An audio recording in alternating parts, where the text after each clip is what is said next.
Dear student, entry test series का start करते हैं। चैप्टर नंबर 1 स्टोइकियोमेट्री से स्टार्ट लेंगे और इसमें जो हमारा बुनियादी टॉपिक है वो रिलेटिव एटॉमिक मास है, जिससे ज्यादा पॉसिबल एमसीक्यूज हो सकते हैं। हम टॉपिक को प्रॉपर तरीके से एक्सप्लेन कर रहे हैं, पॉसिबल एमसीक्यूज डिस्कस करेंगे और एमसीक्यूज को प्रॉपर तरीके से सॉल्व करेंगे। सबसे पहले हम रिलेटिव एटॉमिक मास को डिफाइन करते हैं।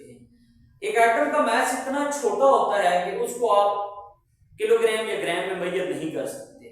फिर उसको मेजर करने के लिए आप किसी छोटे एटम के साथ कंपेयर करते हैं। यहाँ पे हम कार्बन 12 के साथ कंपेयर करते हैं। क्यों?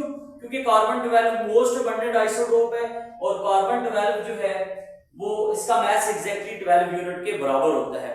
तो यूं डिफाइन किया जाता है रिलेटिव एटॉमिक मास को, mass of an atom of element relative to 1/12 of mass of carbon 12। 1/12 of mass of carbon 12 का मतलब ये है कि आप इसको कार्बन 12 के साथ कंपेयर नहीं करते, बल्कि कार्बन 12 के भी बार में से के साथ कंपेयर करते हैं। यानी हमारे पास कार्बन 12 है तो उस कार्बन 12 के हम टोटल 12 पार्ट कर लें और उनमें से एक पार्ट के साथ हम कंपेयर अगर करेंगे तो ये हमारे पास क्या हो जाएगा, रिलेटिव एटॉमिक मास हो जाएगा। Mathematically 1 AMU is equal to, हम ये कह सकते हैं कि 1 AMU is equal to 1/12 of mass of one atom of carbon 12। तो इस वक्त मुझे कार्बन 12 के एक एटम के मास की तलाश है। मैं जानता हूं कि कार्बन 12 का एक मोल 12 ग्राम के बराबर होता है और 1 मोल अवोगाड्रो नंबर ऑफ एटम के बराबर होता है। तो इसका मतलब ये दोनों की लेफ्ट साइड बराबर है, राइट भी बराबर होगी, यानी अवोगाड्रो नंबर ऑफ एटम 12 ग्राम के बराबर होते हैं। तो एक एटम किसके बराबर होगा बेटा? एक atom 12 gram divided by Avogadro number के बराबर होगा। तो अब इसको, यानी ये जो इक्वेशन 2 में एक एटम की वैल्यू आई है, इसको हम 1 में पुट करते हैं। तो 1 AMU is equal to 1/12 into 12 gram divided by 6.023 multiply by 10 की पावर 23 ग्राम हो जाएगा। यहां पे 12 से कट जाएगा तो 1 AMU is equal to 1 over Avogadro number of gram. या फिर आप कह सकते हैं, अगर आप इस वैल्यू को डिवाइड करें तो 0.167 मल्टीप्लाई बाय 10 की पावर माइनस 23 ग्राम। अगर आप पॉइंट को एक डिजिट शिफ्ट करें तो 1.67 मल्टीप्लाई बाय 10 की पावर माइनस 24 ग्राम। और अगर आप इसको किलोग्राम में कन्वर्ट करेंगे तो आप 10 की पावर माइनस 3 के साथ मल्टीप्लाई करेंगे तो ये आपको 1.67 मल्टीप्लाई बाय 10 की पावर माइनस 27 किलोग्राम आ जाएगा। तो ये कैलकुलेशन से रिलेटेड जो मुमकिन एमसीक्यूज हैं उन पे बात करते हैं। सबसे पहला एमसीक्यूज बेटा आपसे पूछा जा सकता है, एक AMU किसके बराबर होता है? तो याद रखिए, आपने एक AMU सबसे पहले आपने कहा ये Avogadro number 1 over Avogadro number के बराबर होता है, 1.67 मल्टीप्लाई बाय 10 की पावर माइनस 24 ग्राम के बराबर होता है, या 1.67 मल्टीप्लाई बाय 10 की पावर माइनस 27 किलोग्राम के, या इन सब के बराबर होता है। तो बेटा आप जानते हैं 1 AMU is equal to 1 over Avogadro number of atom gram के बराबर होता है, 1 over Avogadro number into gram के बराबर होता है। यहाँ पे ऑप्शन ए भी हमारा ठीक है।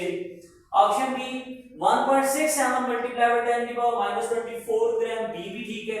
ऑप्शन सी अगर किलोग्राम में कन्वर्ट करें तो हमारे पास ऑप्शन सी भी ठीक है। तो बेटा ऑल ऑफ दीज का ऑप्शन यहाँ पे करेक्ट माना जाता है।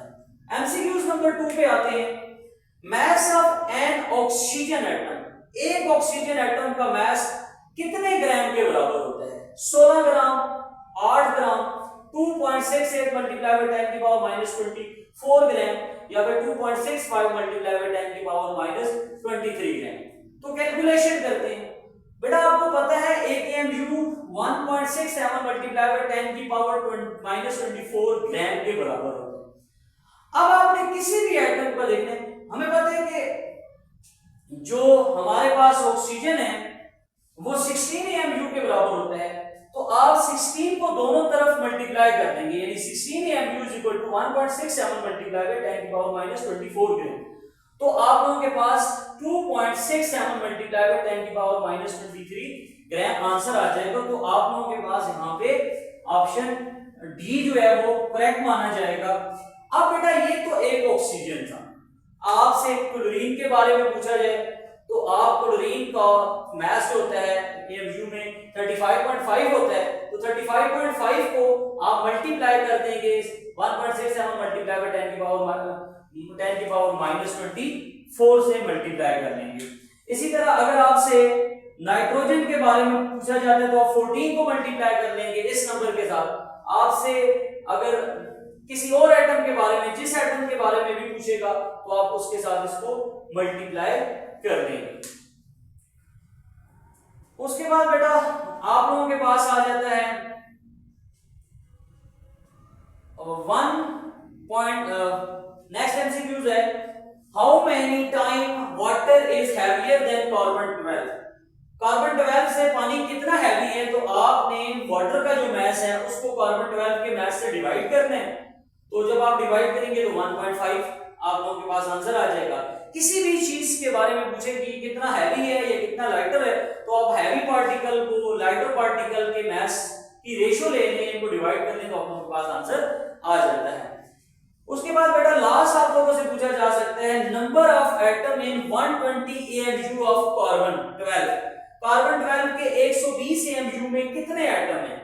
तो आप जानते हैं कि एक AMU में अवोगाड्रो नंबर बाय 12 यानी या 12 AMU में 6.023 मल्टीप्लाई बाय 10 की पावर 23 एटम होते हैं।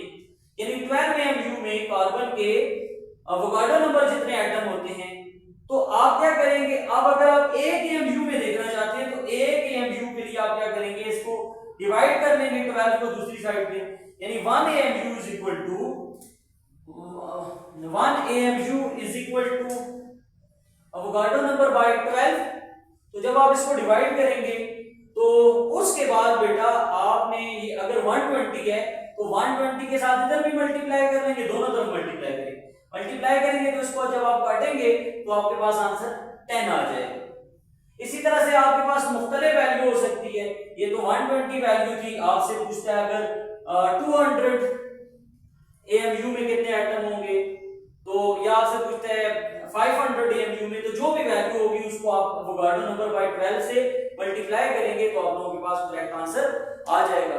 दैट्स ऑल बच्चों, अपना और अपनों का बहुत ज्यादा ख्याल रखें। अल्लाह हाफिज।